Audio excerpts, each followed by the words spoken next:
ali o quilombo da Aparecida era conhecido como a Cabana do Mato. Ele era governado por mulheres. Eu sou a última descendente direta desse quilombo, que eu peguei ainda, né? E tem as minhas filhas, né? Tem os meus filhos. Aonde eu nasci é onde era a cabana mesmo, né? Que os negros se escondiam. Durante muitos anos eu morei nessa cabana. Eu, meus pais, né? Minha avó.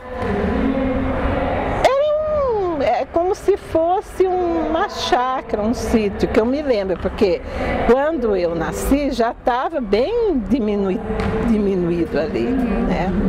Onde é o Lago Azul, tem uma nascente, ali é uma nascente. Eu ia lá pescar junto com meu pai, né? Meu pai tirava o chapéu, a água era limpíssima. E eu tomava água ali na nascente, né? Então, hoje eu vou no lago, eu gosto, eu adoro ali, porque eu lembro toda da minha infância ali, tinha pé de taboa, onde a gente fazia artesanato, né, cesto, né? Eu ia buscar areia, que aquele tempo, nossa, as panelas de casa brilhavam, mas não era alumínio não, era de ferro, mas era esfregado areia, para ficar bem limpinho. Minha mãe foi ama de leite. Eu devo ter umas 200 irmãs de leite na cidade que eu nem sei mais quem é. Porque eu mamei até 8 anos. É por isso que vocês estão vendo essa pura realeza aqui. Tinha uma raiva, gente.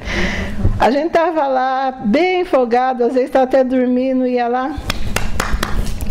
Ah, a senhora tem leite? Minha mãe tem. Vai lá, entra, dava mamar. Aí eu falei, mãe, a senhora tem que decidir. Desde pequena, eu sempre fui de questionar. Aí a minha mãe limitou. Do lado do coração era a minha, do outro lado era de quem viesse. 8 anos, minha mãe não parou de dar leite, e aí eu tive que abandonar, né?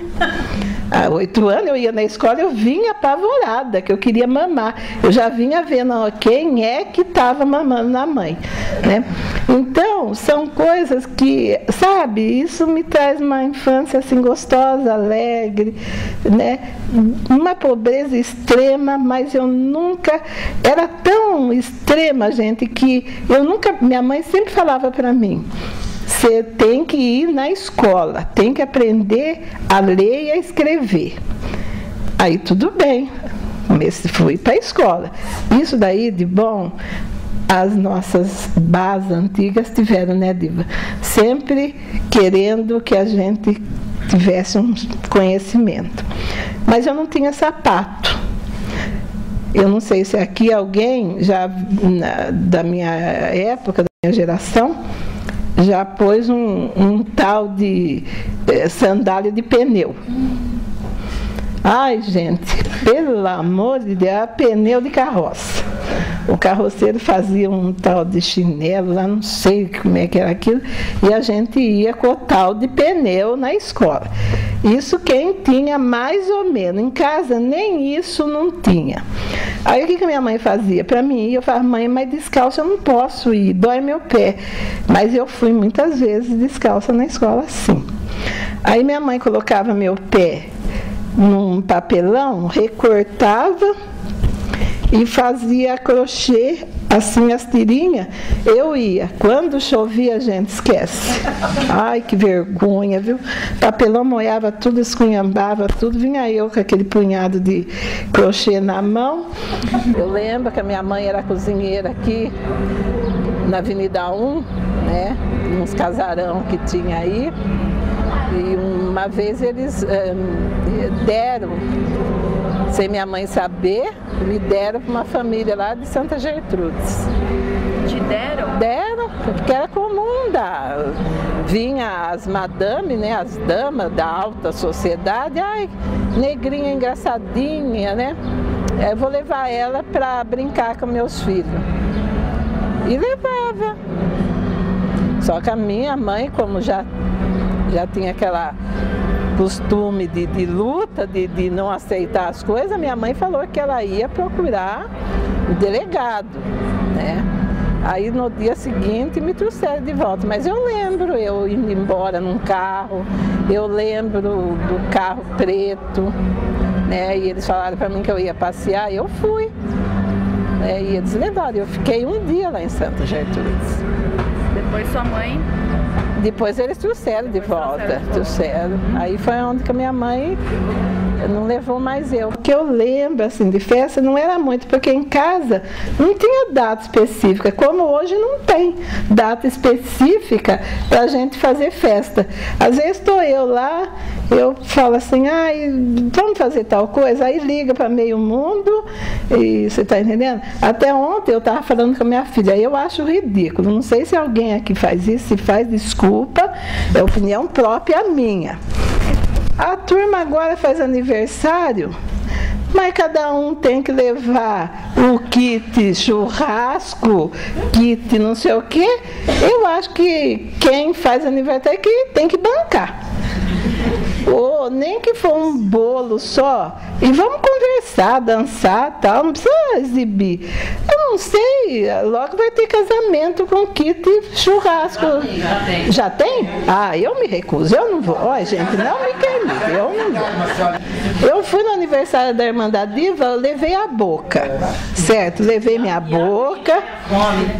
Não, levei minha boca e a fome. Comi, tomei guaraná, porque eu não tomo bebida de álcool, e não teve esse negócio de kit. Eu falei, a Sônia falou, ai mãe, o que tem que levar? Eu falei, nada, a boca e a nossa presença, para fazer a exposição da nossa figura lá. Eu apanhei muito de varinha, de marmelo e de pé tem até hoje lá na onde eu morava, de pé de amora. Minha mãe, quando ela estava brava, ela só dava uma desfiada assim, passava a varinha assim no fogo, e eu olhando. Eu falava, mãe, o que você vai fazer? Assim, você não, senhora. Mãe, o que a senhora vai fazer? Você vai ver. Aí ela falava o porquê que ela ia dar uma varada para me sentir na pele o que ela estava sentindo de eu ter feito coisa que não era para mim fazer. Né?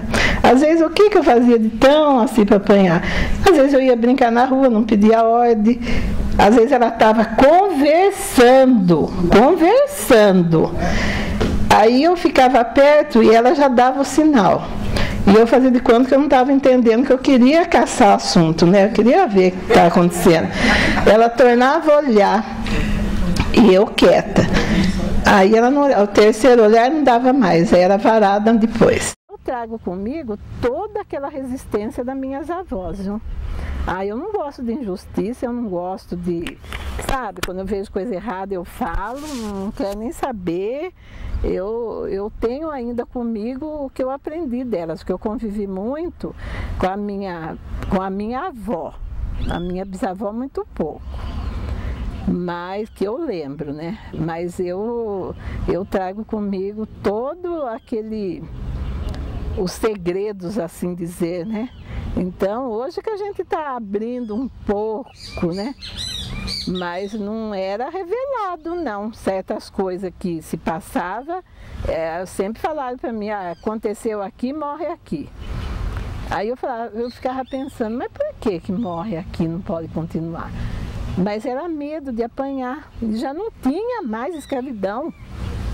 Você está entendendo? Mas tinha ali a repressão. Tinha, mas eu falava, mas por que não pode falar? Você não tem que entender, você tem que obedecer. E eu cresci assim, sabe? Tem a coisa que eu contava só dentro de casa. E até hoje, a maioria das famílias de negro tem coisa que ninguém... São coisas valiosíssimas que podia passar para outras pessoas, mas não passa. Ninguém vai bater em ninguém mais. Mas era costume, né? Medo, né? Então, é complicado, viu? Eu gostaria de visitar a África um dia, mas poder chegar lá e contar para os nossos irmãos que os ancestrais deles vieram sequestrados, foram escorraçados, mas hoje o país mudou. Então, por enquanto, eu fico aqui. Às vezes eu me pergunto, será que está na hora de eu parar e deixar vocês jovens que tem tanto poucos negros aqui vendo isso, né, ouvindo. Será que vocês teriam ainda a força que nem nós, da minha geração, nós temos ainda, de ver um país sem preconceito, um país livre, mas livre mesmo. Não esse país que continua ainda, quando vê um negro andando na rua, a polícia acha que é bandido, que é marginal, ou se estiver bem vestido, quer saber aonde comprou a roupa. Será que vocês ainda vão ter vontade de continuar essa luta que nós temos tido desde o sempre? Eu espero que sim, que um dia a minha voz vai se calar. A da diva que chegou agora vai se calar.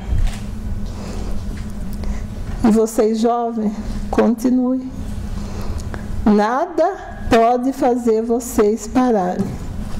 Eu agradeço a Deus, agradeço a minha família, ao meu marido, aos meus filhos, por eles serem a pessoa maravilhosa que eles são e continuando com a nossa tradição.